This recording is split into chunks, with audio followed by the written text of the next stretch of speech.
आज का सत्संग शुरू करना चाहूँगी एक शांति पाठ से, उसके बारे में थोड़ा शेयर करके। आप लोगों ने सबने सुना होगा ये शांति पाठ।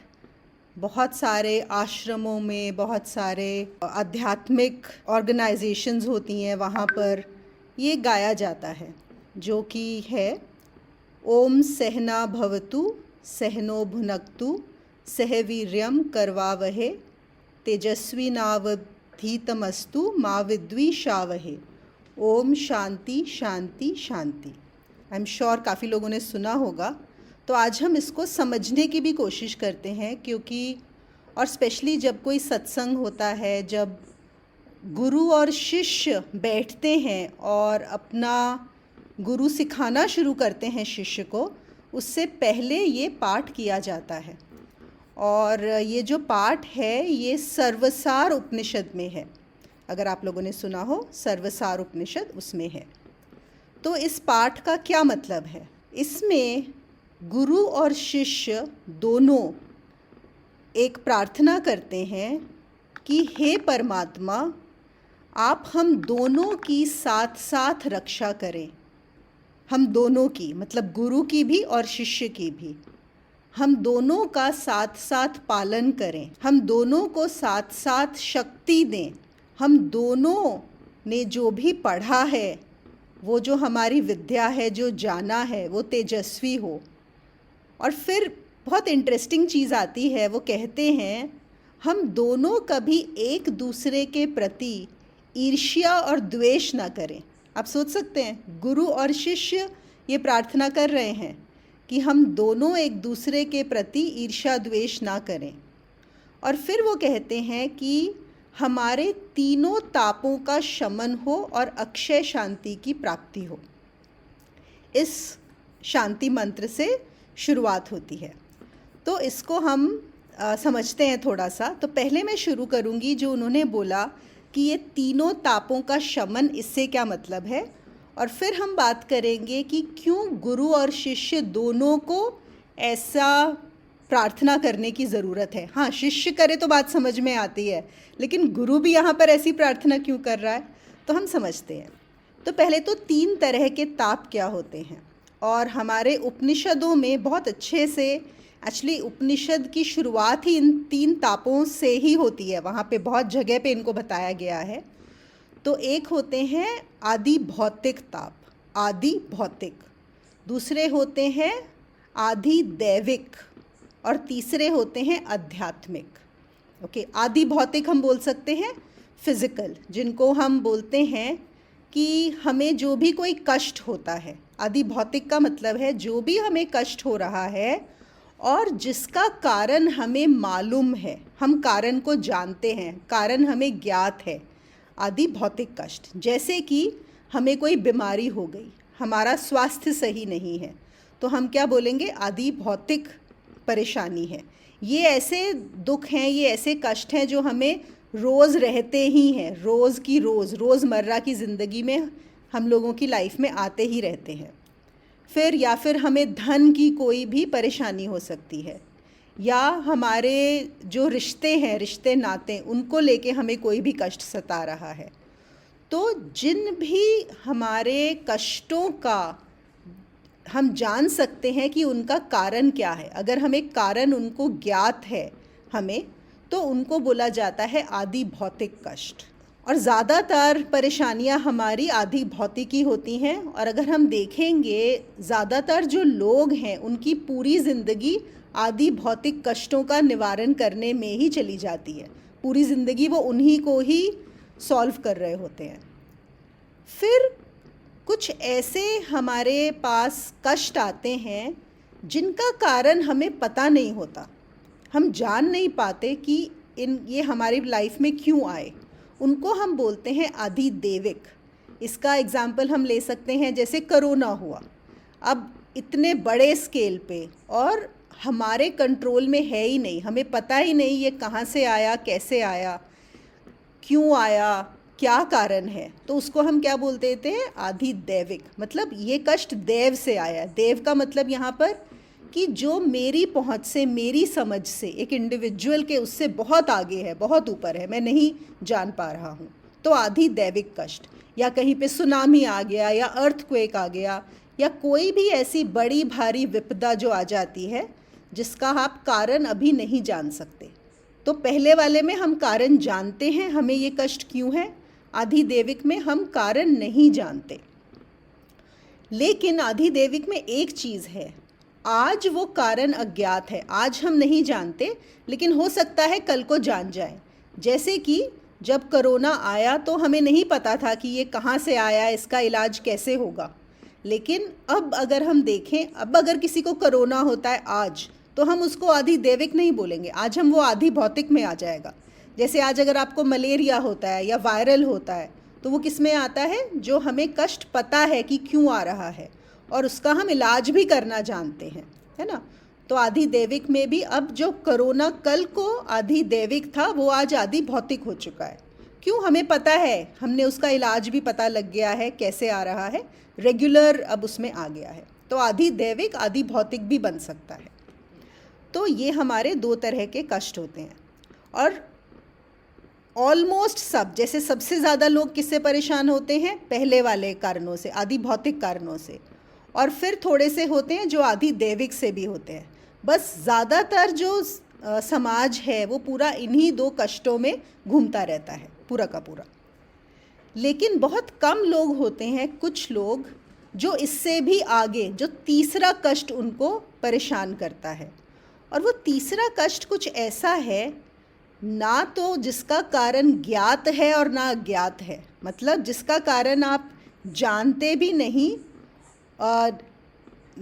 और जान भी नहीं सकते, तो हम उसको बोलते हैं अज्ञात, या उसका कारण अज्ञेय, वो भी बोला जा सकता है। ऐसा है कि परेशानी है, सब कुछ सही है, कोई कष्ट नहीं है, आदि भौतिक आदि दैविक कोई कष्ट नहीं है, लेकिन बस कुछ सही नहीं लग रहा, ऐसा लगता है कि कुछ जानना है, कुछ परेशानी है, कुछ और है, ये इनफ नहीं है, जो भी है इसके आगे भी कुछ है, या बस परेशानी है कुछ, ये सही नहीं लग रहा है। तो हम उसको क्या बोलते हैं, हम उसको बोलते हैं आध्यात्मिक कष्ट। अब इसका जो कारण है वो जाना नहीं जा सकता कि ये कारण कहाँ से आया, इसके बारे में कुछ भी नहीं जान सकते। और ऐसा बोलते हैं कि सिर्फ अध्यात्म जो है, जब हम स्पिरिचुअलिटी की बात करते हैं, वो उन्हीं लोगों के लिए है जो इस कष्ट पे पहुंच जाए, जिनको आध्यात्मिक कष्ट की अनुभूति हुई है, जिन्होंने ये आध्यात्मिक कष्ट को कहीं ना कहीं जान लिया है या फील करना शुरू कर लिया है। तो अध्यात्म सिर्फ उनके लिए है। और यही एक रीज़न है कि अध्यात्म में इतने कम लोग आते हैं। क्यों? क्योंकि आध्यात्मिक कष्ट होता ही बहुत कम लोगों को है। देखिए, अगर आदि भौतिक कष्ट है, कोई भी आपको खाने को लेके, रिश्तों को लेके, पैसे को लेके जो भी परेशानी है, उसका कोई ना कोई आपको एक कारण भी पता है और उसका एक सॉल्यूशन भी मिल जाएगा। तो वहाँ पे आपको बता दिया जाएगा कि आप ऐसा कर लीजिए। आप डॉक्टर के पास जाएंगे, वो बताएगा आप ये इलाज कर लीजिए। आपको पैसे की कमी है, आपको बताएंगे आप ये नौकरी कर लीजिए, यहाँ पे ऐसे करके पैसा को कमा लीजिए, या फिर रिश्तों में ये कर लीजिए। लेकिन आध्यात्मिक कष्ट पे जो आ जाता है, उसका कैसे, उसका इलाज कैसे हो?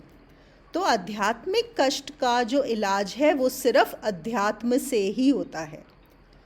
और यही एक कारण है कि ज़्यादातर लोग अध्यात्म में नहीं आते, क्योंकि वो पहले दो कष्टों में ही घूम रहे हैं, उन्हीं में हैं उनको, और कोई उनके आगे कोई दर्द उठता ही नहीं है, आध्यात्मिक दर्द है ही नहीं।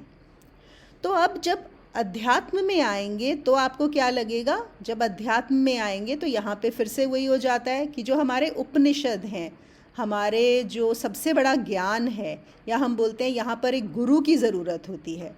गुरु वो है जो आपके इस आध्यात्मिक दर्द को समाप्त कर सकता है।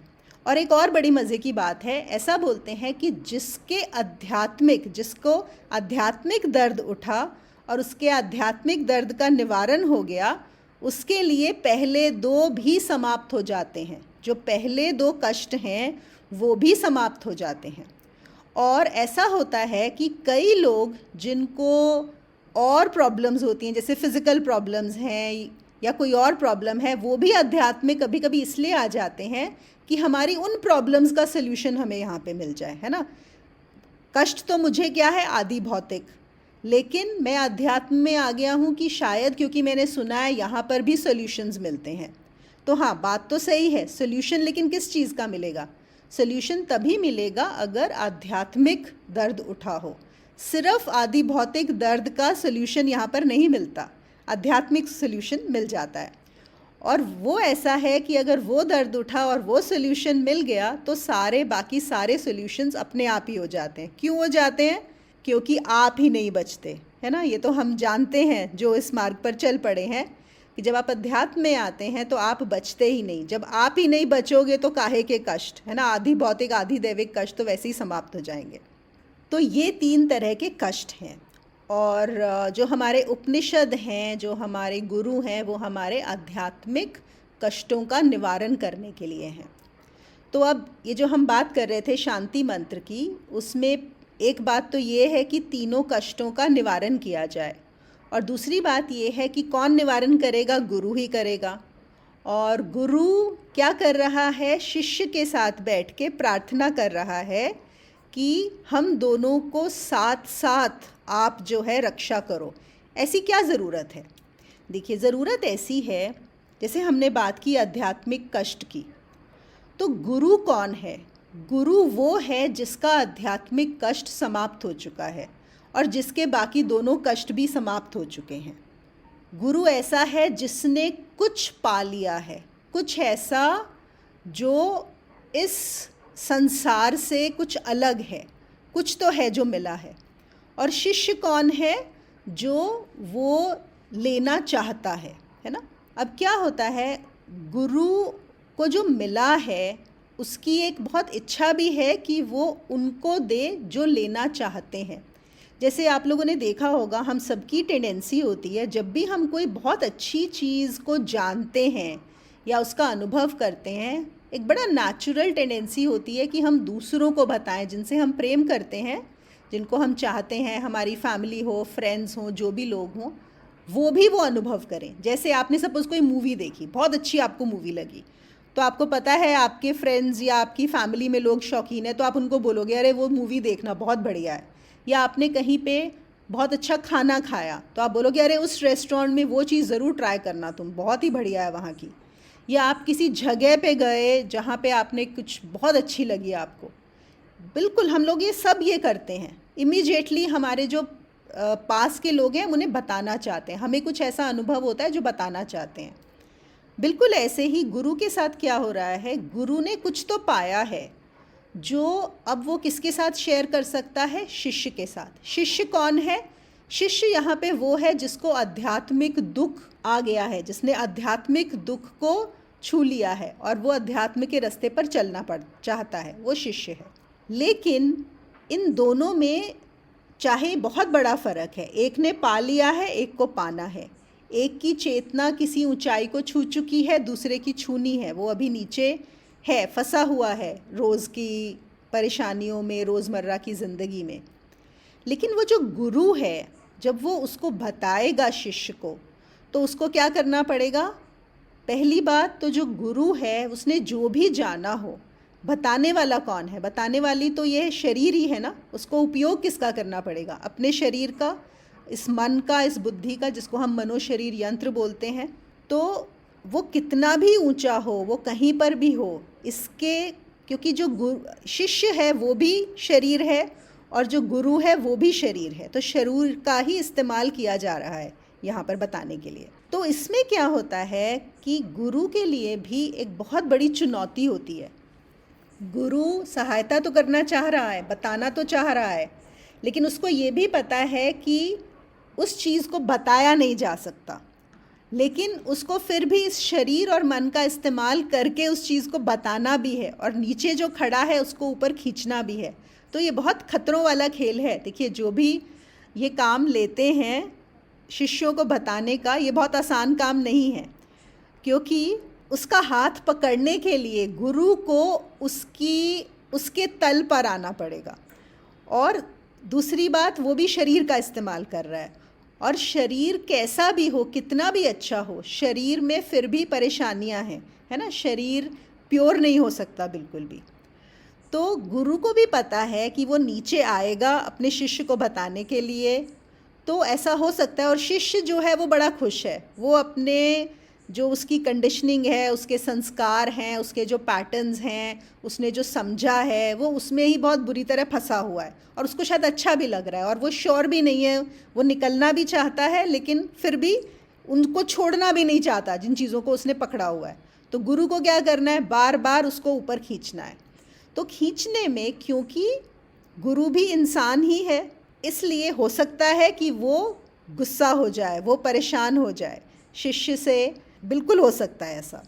और दूसरी बात क्या है, जो शिष्य है वो अपना खुश है, वो अभी सब कुछ नहीं छोड़ना चाहता, लेकिन गुरु जो है वो उसको ऊपर खींचे जा रहा है, उसको वो शायद ऐसी चीज़ें करने को बोल रहा है या कहने को बोल रहा है, समझने को बोल रहा है जो उसको, उसके जो आनंद, जो उसको अभी आनंद लग रहा है, उसको तोड़ रही है। तो वो भी ऊपर नहीं उठना चाह रहा, उठना चाहता भी है और नहीं उठ रहा। और गुरु उठाना भी चाहता है लेकिन उसको बार बार नीचे भी आना पड़ता है। नीचे आने का मतलब है शिष्य के तल पर उसको बात करनी पड़ेगी। ये जो है, इसीलिए दोनों मिलकर इस शांति पाठ को करते हैं कि हे भगवान, ये जो बात यहाँ पर होने जा रही है गुरु के माध्यम से, मतलब गुरु के शरीर के माध्यम से, और जो शिष्य तक पहुँचनी है, तुम हमें दोनों को ही शक्ति दो साथ साथ, कि गुरु भी पेशेंट रहे शिष्य के साथ और काम करता रहे, बताता रहे, शिष्य के तल पे आ सके। और जो शिष्य है वो भी जो गुरु बता रहा है उसको पूरा समझने की कोशिश करे, उसको फॉलो करने की कोशिश करे, क्योंकि ये बहुत बिल्कुल आसान काम नहीं है। तो गुरु समझाए, उसकी जो सवाल होंगे वो बार बार वही सवाल पूछेगा, फिर भी उसको हल बताए। और जो शिष्य है उसको चाहे बहुत अच्छा लग रहा है, चाहे सब सही लग रहा है, लेकिन फिर भी, और उसको कभी कभी लगेगा कि ये गुरु तो अपने आप को बहुत ज्ञानी समझ रहा है, मुझ में ही खोट निकालता रहता है, पता नहीं कहाँ कौन से आसमान पे बैठा है, इसको तो पता ही नहीं है, इसको बोलता रहता है ये सब कुछ झूठ है, ये भी छोड़ो, ये भी छोड़ो, इस बंधन को छोड़ो, लेकिन इसको क्या पता, ऐसे कैसे छोड़ दूँ। तो ये चीज़ें शिष्य को पसंद नहीं आती। तो शिष्य में द्वेष उठ सकता है गुरु के खिलाफ, बिल्कुल उठ सकता है। तो इसीलिए इस प्रार्थना को किया जाता है। तो ये है हमारा सर्वसार उपनिषद। जब सर्वसार उपनिषद होता है, यहाँ पे सबसे पहले ये शांति पाठ से शुरू होता है। यही शांति पाठ कि 3 तरह के कष्ट हैं, अति भौतिक, अति दैविक और आध्यात्मिक। और गुरु का क्या काम है, उपनिषदों का क्या काम है, उनका काम है आध्यात्मिक कष्ट को दूर करना। और जिसके आध्यात्मिक कष्ट दूर हो जाएंगे उसका तो सारे कष्ट भी दूर हो जाएंगे। लेकिन गुरु और शिष्य दोनों को ही पेशेंस रखना होगा, दोनों को ही रखना होगा।